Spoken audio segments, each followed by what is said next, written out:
Salut à toi, c'est Rémi, bienvenue dans cette nouvelle vidéo. Aujourd'hui, on va voir comment choisir son notaire. Alors, ton notaire, c'est une personne importante qui va faire partie de ton équipe d'immobilier, donc c'est important d'avoir un bon notaire, d'être en bon terme avec lui et que ce soit quelqu'un de compétent et en tout cas qui t'accompagne de la meilleure façon possible lors de tes investissements immobiliers. Alors déjà, juste pour rappeler, un notaire, c'est quoi? C'est une personne qui va être chargée de s'occuper de toutes les démarches administratives et juridiques concernant l'acquisition d'un bien lors d'une transaction. Donc finalement, ce notaire, ce qu'il fait, c'est qu'il va défendre tes intérêts. Il va vérifier tous les documents que tu peux lui envoyer. Donc, je ne sais pas moi, les décomptes de charges pour un appartement, les règlements de copropriété, les comptes rendus d'assemblée générale. Il va aussi regarder tous les diagnostics. Il va s'occuper de regarder les casiers judiciaires, que ce soit des acheteurs, des vendeurs. Et il va vérifier tout ce genre de documents. De plus, c'est lui qui va vérifier tous les écrits, tous les actes. Et en plus de ça, eh bien, il va te donner énormément de conseils. C'est lui qui va s'occuper des prorata. Il va s'occuper de te demander ou de te rendre des sous au moment venu. Et donc, finalement, c'est quelqu'un sur lequel tu vas te reposer énormément pour la rédaction de tous les documents concernant le compromis ou finalement l'acte final chez le notaire. Mais finalement, comment trouver un notaire? Alors, je te déconseille d'aller sur Google taper notaire Lille si tu habites à Lille, mais plutôt de t'adresser à ta famille, à tes amis, à tes proches, parce qu'en général, il y a toujours des gens dans ton entourage qui ont fait des transactions. Donc déjà, de base, ils pourront t'aiguiller et te dire, celui-là, je me suis bien entendu avec lui, j'ai eu le feeling, il est plutôt sympa, plutôt réactif, etc. Première chose, c'est de sonder un petit peu ton entourage.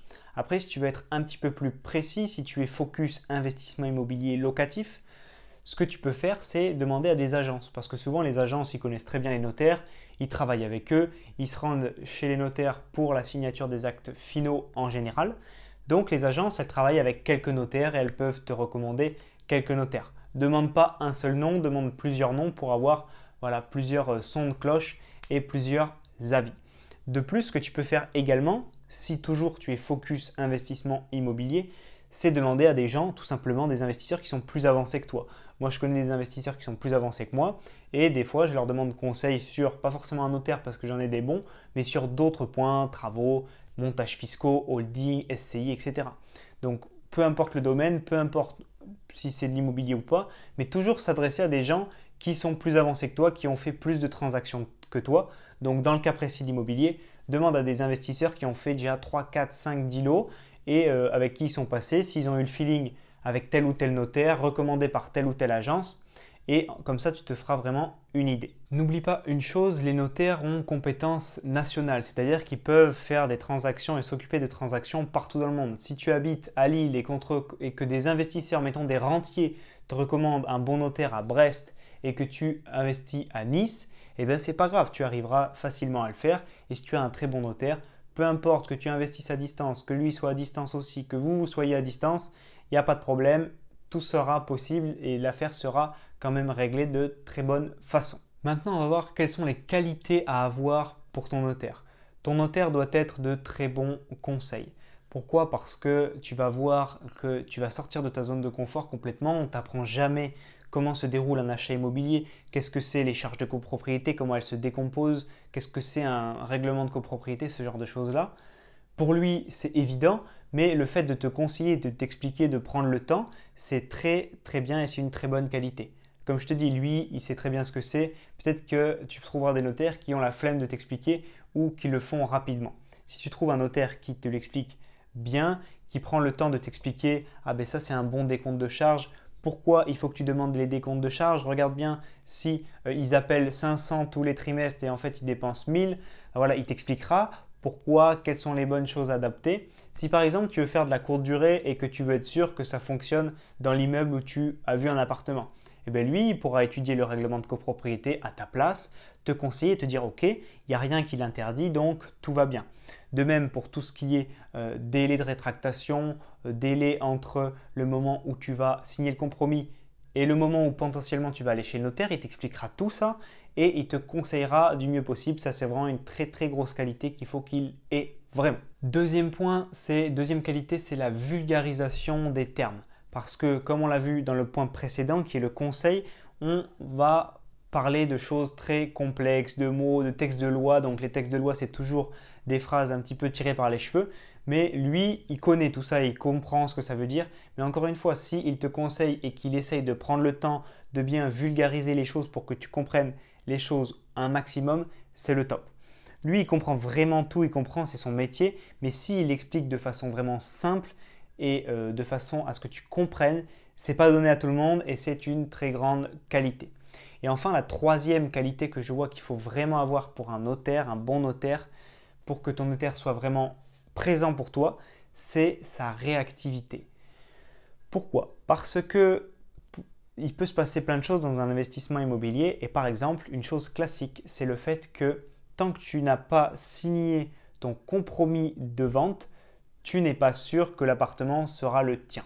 Parce que si tu fais une offre, un appartement à 100 000, tu dis 95 000, le gars te dit OK. Mais tant qu'il t'a dit OK sur un mail, sur un message vocal, sur un texto, ça n'a aucune valeur, ce n'est pas quelque chose de formel.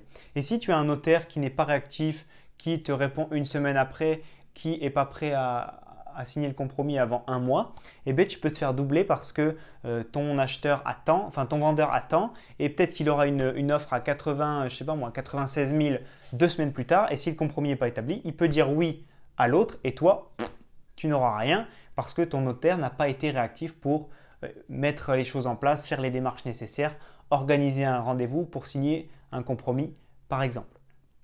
De plus, tu peux avoir des questions, des interrogations pour ta banque, pour ta fiscalité, pour les charges et ce genre de choses. Et le fait d'être très réactif, ça te permettra de débloquer des situations beaucoup plus vite. Et tu verras que tu seras heurté à beaucoup de situations un petit peu complexes, à quelques problèmes parce que investir, ce n'est pas quelque chose de classique, ça ne s'apprend pas facilement et on ne l'apprend pas à l'école en tout cas. Donc, tu vas toujours sortir de ta zone de confort, rencontrer des problèmes. Et si ces problèmes peuvent être résolus rapidement, en général, quand tu t'adresses à ton notaire, en général, il a la réponse ou il va la chercher et te la donner rapidement. Et si ça se fait vite, eh bien, tu avanceras encore plus vite et tu iras toujours plus vite pour tes investissements immobiliers. Nous sommes dans des années où les taux sont très très bas et donc plus les taux sont bas et plus le taux reste bas comme c'est actuellement le cas, donc 2016, 17, 18 et peut-être encore plus. En tout cas, cette vidéo est tournée en 2018, les taux sont toujours bas. Mais en tout cas, ça fait qu'il y a énormément d'achats. Donc, il faut que ton notaire soit très très réactif. C'est une très grosse qualité. Comme je t'ai dit, tant qu'un compromis n'est pas signé, tu n'es pas sûr d'avoir un bien. Donc, il faut toujours faire très vite. Pour tester cette réactivité, je t'invite à tester sa réactivité pour avoir un rendez-vous, pour répondre à un mail, pour répondre à un appel, laisser un message, envoyer un texto, ce que tu veux, mais teste la réactivité sur toutes les plateformes finalement. Personnellement, mon notaire est hyper réactif et c'est vraiment ce que j'aime chez lui et c'est vraiment un point et une qualité très importante parce que vraiment ça fait la différence par rapport à d'autres notaires. Petit plus et peut-être petite qualité en plus si tu veux, c'est qualité bonus, c'est le fait que ton notaire soit peut-être lui-même un investisseur immobilier. Donc dans ce cas-là, en plus de pouvoir te conseiller juridiquement, il pourra en plus t'aiguiller en mode investisseur avec un œil d'investisseur et ça c'est vraiment le must. Troisième point de cette vidéo, c'est le fait que tu peux changer de notaire si besoin. Si jamais tu as un mauvais notaire, ça arrive, il y a des bons et des mauvais dans tous les métiers, mais si par exemple tu tombes sur un mauvais notaire, ce que je ne te souhaite pas bien sûr, ça peut arriver, tu peux en changer. S'il n'est pas réactif, s'il s'occupe mal de tes dossiers, tu peux très facilement en changer. Si jamais tu trouves que c'est vraiment qu'il est mauvais et pendant une transaction, donc pendant la phase compromis et avant l'acte final, tu peux dessaisir le notaire de l'affaire et en prendre un autre. Alors à ce moment-là, ou même si tu n'as pas de notaire dès le début, l'agence peut te demander, ou même le vendeur peut te demander, est-ce que vous voulez prendre le même notaire que moi? Alors, faire attention avec ça. Si c'est une transaction très simple, mettons une place de parking à la rigueur, je te dirais oui, prendre le même notaire que le vendeur, pourquoi pas. Mais dans la majeure partie des cas, il ne vaut mieux pas. Il vaut mieux que tu en trouves un autre, que quelqu'un t'en conseille un autre, que tu en prennes un autre, parce que qui va défendre tes intérêts? Si c'est de base le notaire du vendeur et que tu prends ce notaire également, s'il y a litige, comment il fait? Vers qui il va se ranger? Il va se ranger plus vers le vendeur parce que c'est son client peut-être depuis des années. Donc il faut vraiment que tu aies ton notaire personnel pour que lui défende tes intérêts et défende vraiment ton cas devant d'autres notaires, devant la justice si besoin. Ton notaire va faire partie de ton équipe immobilier. Ce que j'appelle ton équipe immobilier, c'est toi, ton comptable, ton notaire, tes artisans, ton courtier, ton banquier par exemple. Et tous ces gens-là, plus tu les connaîtras, plus tu travailleras avec eux, plus ça ira vite, plus ça marchera et plus tu enchaîneras les biens immobiliers. Donc prends un notaire avec des bons retours clients, des bons avis clients entre guillemets, c'est-à-dire quelqu'un qui a déjà fait ses preuves avec d'autres personnes, d'autres investisseurs, d'autres agences. Prends quelqu'un qui a une bonne capacité de conseil et de vulgarisation de tous les termes compliqués que tu verras lors de ton passage chez le notaire et prends quelqu'un de très réactif dans la mesure du possible, bien évidemment, et achète, je te le souhaite, des dizaines et des dizaines de biens immobiliers. Le choix de ton notaire, c'est quelque chose d'important, comme le choix de ton comptable, de tes artisans, de ton banquier, etc. Mais passer chez le notaire, c'est finalement l'aboutissement de tout ce qui a été recherche de biens, visite, offre, offre acceptée, signature d'un compromis, recherche de financement. Donc tu as beaucoup d'étapes avant finalement ton rendez-vous notarié. Donc si tu es encore sur cette vidéo, c'est sûrement que tu es intéressé par connaître tout ce qui se passe avant, tout ce qui se passe en amont de ton rendez-vous chez le notaire, toutes les étapes que je t'ai précisées avant. Et en plus ensuite de voir tout ce qui est quand tu es propriétaire, le fait de faire des travaux, de faire l'ameublement de ton bien, de le mettre en location, de le gérer, voire de le revendre un jour si besoin. Si tu es intéressé par tout ça pour tes premiers investissements immobiliers, pour les réussir, j'ai créé pour toi 1 heure de formation. Tu retrouveras dans la description de cette vidéo 5 vidéos privées que tu recevras. Tu me laisses ton email et je t'enverrai une vidéo par jour pendant 5 jours. Et ces vidéos t'aideront à réaliser au mieux ton premier investissement immobilier locatif. On se voit dans les vidéos privées. C'était Rémi. Ciao, ciao.